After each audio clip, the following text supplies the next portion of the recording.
What's the meaning of counterterrorism?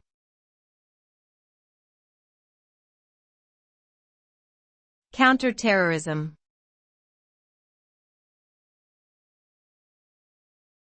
Counterterrorism.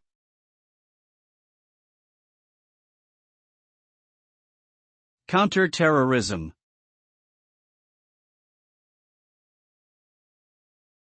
Counterterrorism.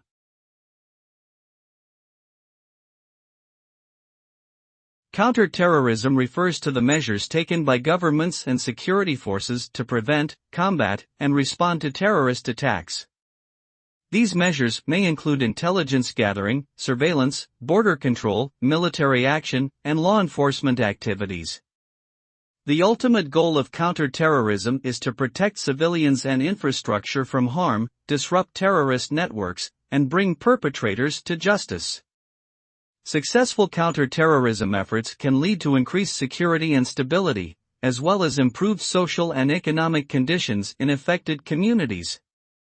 However, concerns about civil liberties violations and unintended consequences must be carefully balanced with the need for effective counterterrorism measures.